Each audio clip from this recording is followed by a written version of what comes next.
What's up, everybody? Thralls Metal here once again. I'm Necrotic Nick. I'm Jammin John. And we have yet another album review for you. So, had a pretty big one that kicked off this week in March, namely the 10th of March. So, we're going to go over the latest offering from Periphery, which is titled 5. Djent is not a genre. I feel like it kind of is, but we'll get into that. Yeah. This comes out on 3 Dot Recordings, and again, this Djent band formed in 2005 in DC/Bethesda, Maryland, kind of both camps there. Technically, this is their 7th album, despite the Roman numeral 5 on it, because Juggernaut 1 and 2 weren't technically part of the whole run of numbered albums from Periphery, which is confusing, and I don't know if that makes it like canon at all. The whole Periphery shared universe, I don't know, might be in flux around that point. And yeah, despite this album title, this band's a Djent band, just because it's easier to call them. Yeah, I've always called these guys a Djent band, even from the very beginning when they were notably Djent during all the other Djent bands that were out at that time. I mean, you could call them progressive metal. I suppose in some circles that would be accurate, but I pretty much just describe this band as dick riding Meshuggah all the way to the bank, because they've made some serious money. Namely, Misha Mansour has an awesome company and makes badass fucking equipment,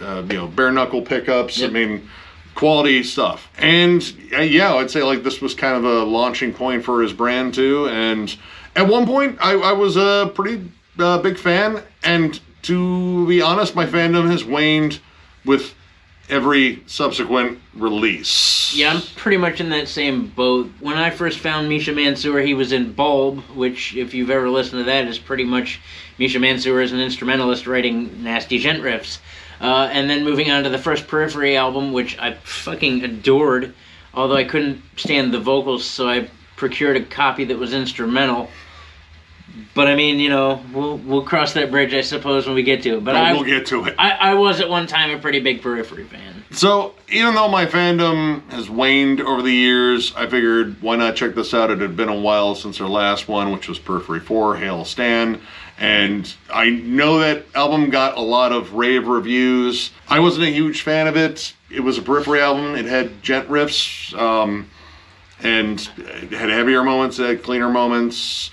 Djent's really hit or miss with me. Like, there's definitely some Djent bands I still really like. I mean, of course, I fucking will go see Meshuggah at the drop of a hat because it's fucking Meshuggah. As will I. But this band I've always had difficulty with, and this album reminded me of a lot of the difficulties I have with You've this always band. had select difficulty with. Oh, yeah, there we go. That's a good reference. That wasn't a great album either.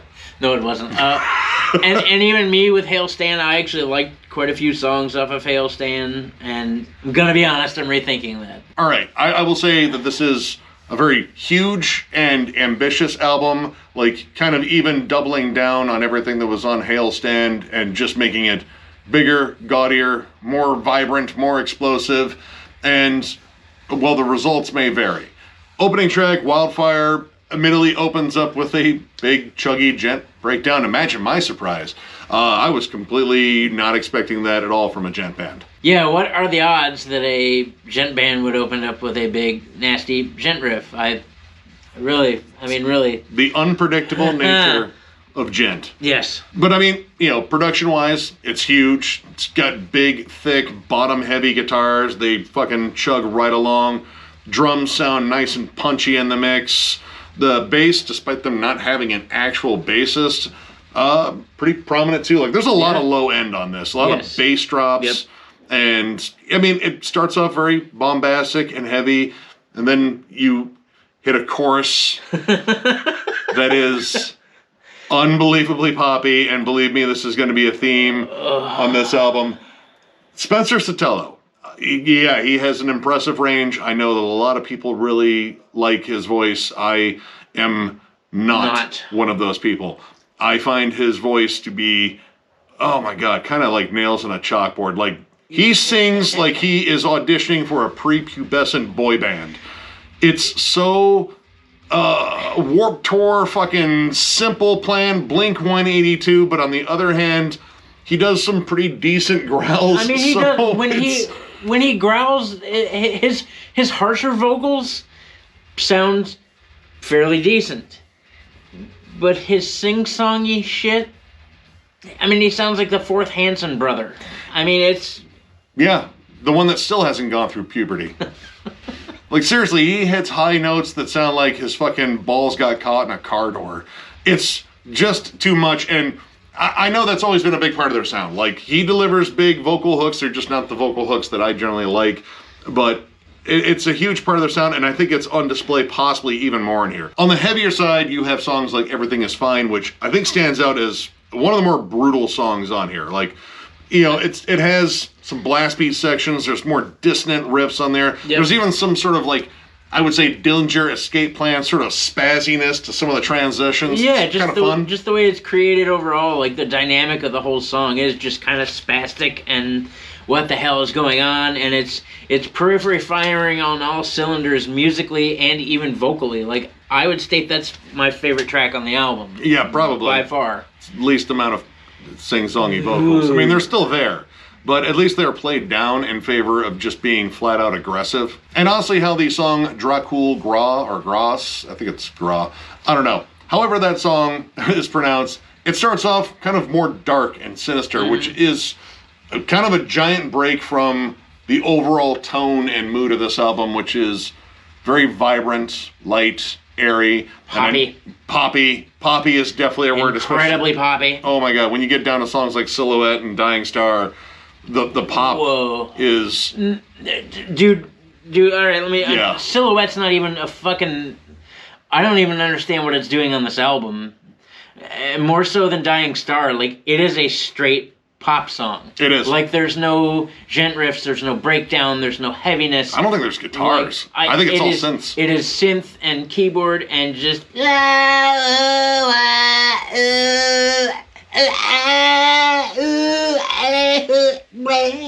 Careful, we're gonna get flagged for copyright for having a Periphery song in our fucking video. No, I know that people like his vocals. Again, I'm going to reiterate that I'm not one of them. But I'm not either. This song is so far removed from the bulk of this album.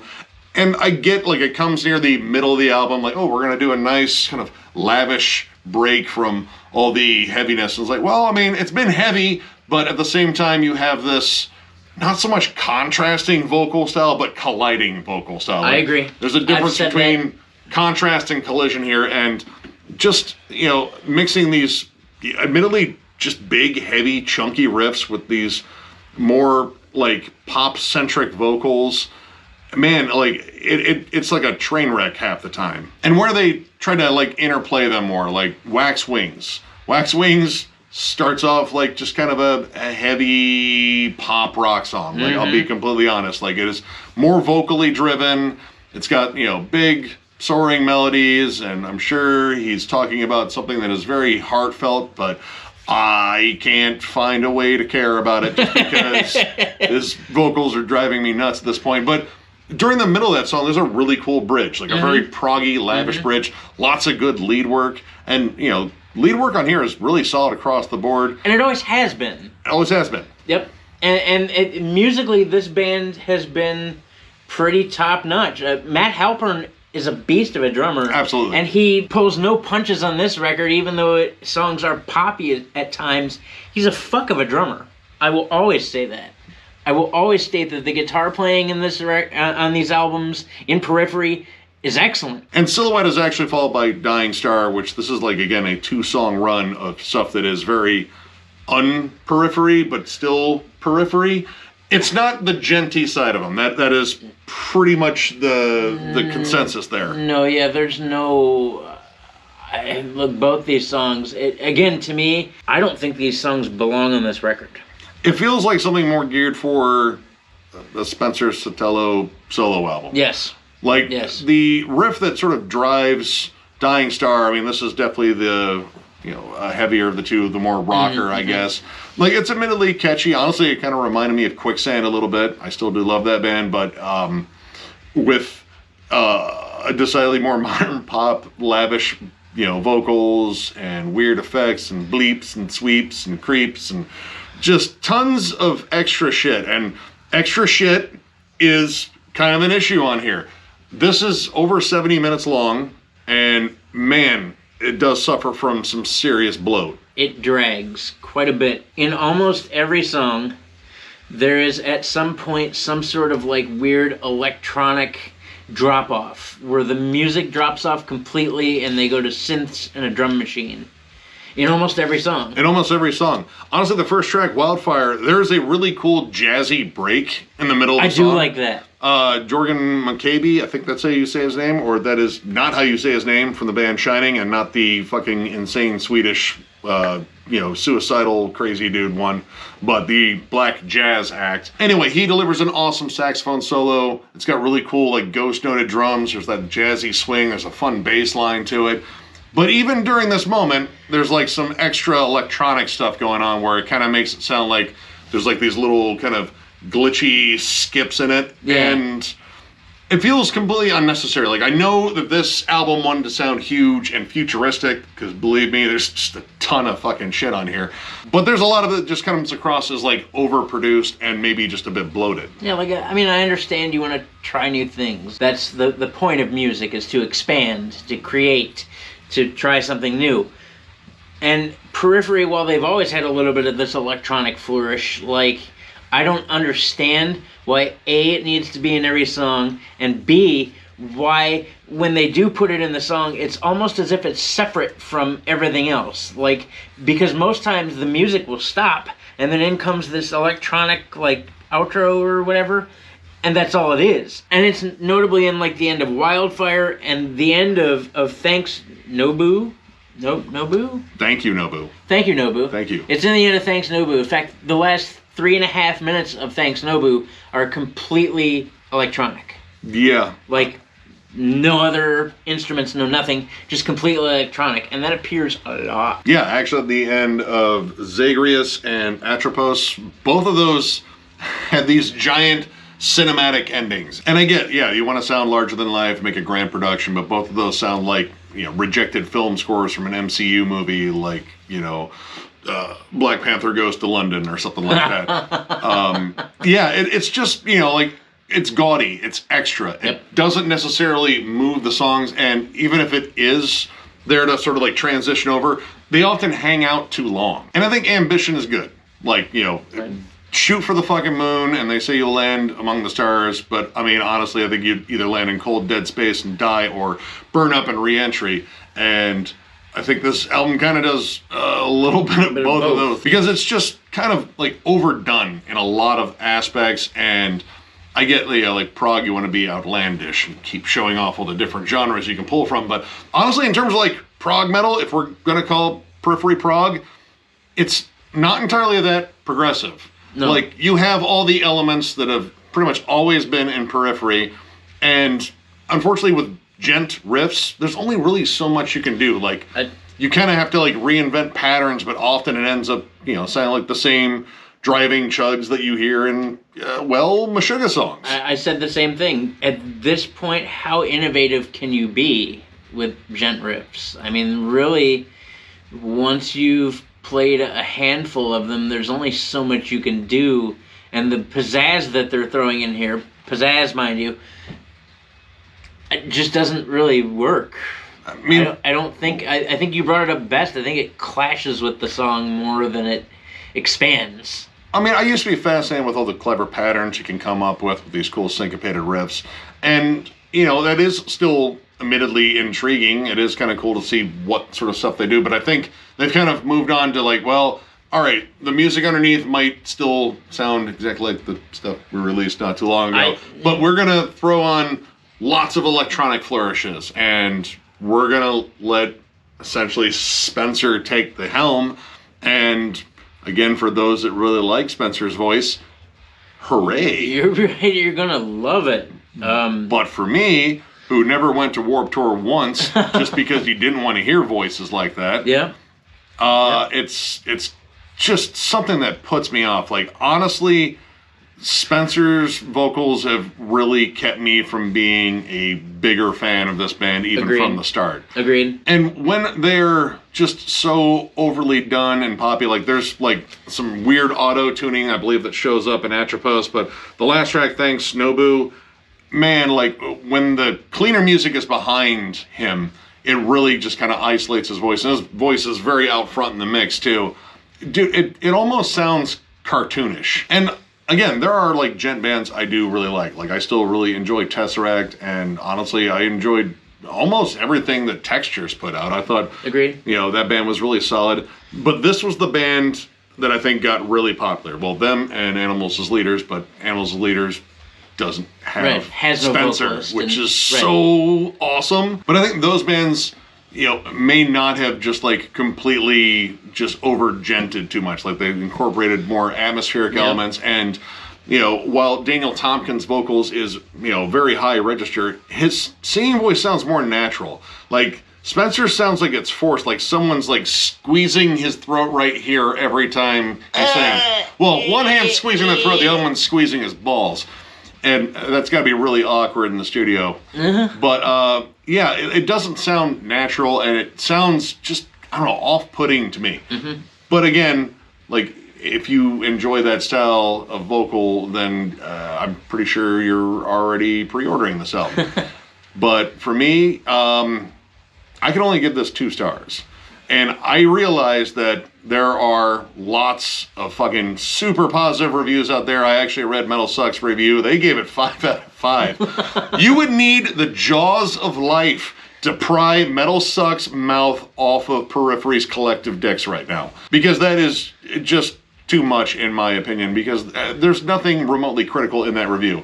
Now, I will say that, again, if you like Periphery in terms of like the riff work, the syncopation, the drum work especially, like, yeah, all of that's still there.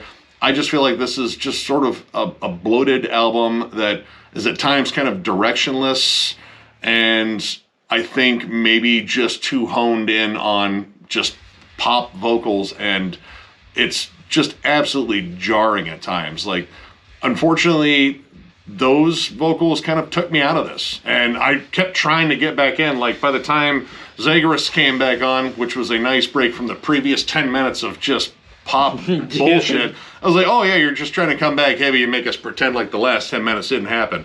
Nice fucking try. But yeah, I just can't get into this. Again, this is just my opinion. If you love this band, go out there and get them, support them.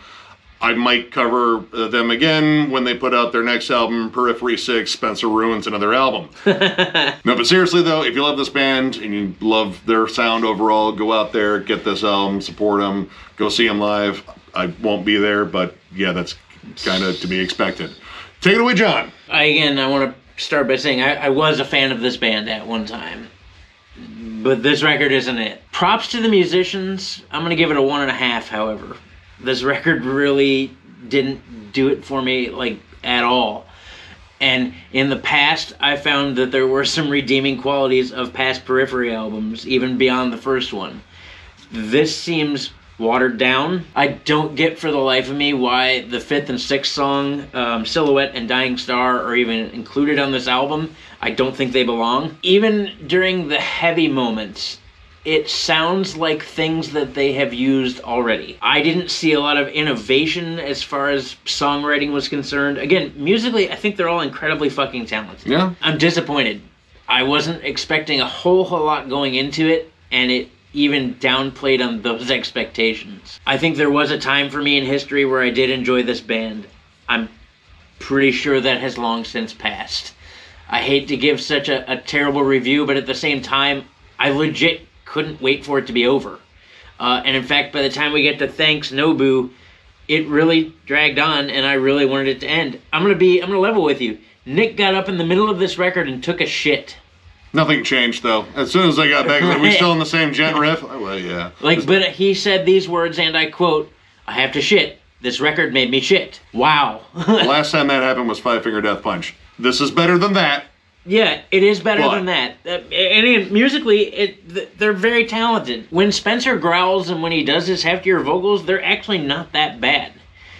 But this singing, kind of crooning, whining, cartoony bullshit that he does is beyond... I don't get it. And I don't get why this is as popular as it is, because I agree with Nick. I love Tesseract. I love Textures. I love Meshuggah. I loved earlier Veil of Maya. Even the lead work, which is normally present on a Periphery album, like Inhale Stand, the lead work on Reptile was fucking banging.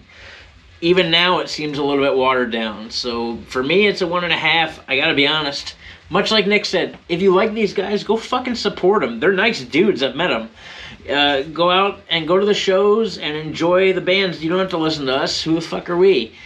I by all means, I mean it. Go out and support them. Please go buy this.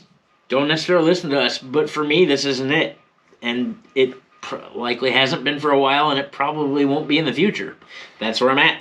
Again, I think, once you get past the Djenty riffs, like, in terms of what all you can add to it, it's easy to run out of ideas. Again, it's kind of a constrictive box there for Djent, which might be a genre. I don't know. Might be. So if you enjoyed this review, give it a thumbs up, and if you're new to the channel, subscribe, because we do stuff like this all the time. We're also on Patreon. If you'd like to help us out there, there's a link down below to thrallsmetal.com. Our store is there. We will eventually start reloading on stuff once we get back from Denver Death Fest, which is going on April 20th through the 22nd at the King Room in Denver, Colorado. 3 days, 28 bands. It's become a fucking monster, man. This thing continues to grow every day, and we're done booking bands. For some reason, sponsors keep joining. Thank you so much to our sponsors who are currently on the bill. Thank you to our vendors. Thank you to everybody that's making this become a living, breathing entity such as it is. It's been a ton of fun, and it's going to be a ton of fun. We have a killer, pretty stacked fucking lineup for our first try. So $60 for all 3 days. If you don't want to come to all 3 days, $25 a day, $45 for 2 days. Come on and have fun. Hang out, have a beer with us. We're going to be there running around like idiots, doing what we do. Come join us. Denver Death Fest. We are not built to run. We'll be walking around. Right, I'm not built to run. Nick is not built to run. There's not going to be a lot of running. We will be walking around, possibly fast-paced at times, but I doubt it because of that thin mountain air. And, of course, thank you all so much for liking, subscribing, following, all that shit. It is fucking awesome to do this. We finally got through the Crowbar ranking. Yep. We're on to the next one, which is Immolation. Believe me, I'm dreading that one. But I'm looking forward to it, too. It's just tough ranking such a consistent fucking band. But, yeah, plenty of other stuff coming on the channel as well. We look forward to overloading you with even more content. We got a bunch of reviews we're going to crank out this weekend, so get ready for a whole slew of different shit. So with that, thank you one more time, because you're all fucking pretty awesome, and we will catch you later.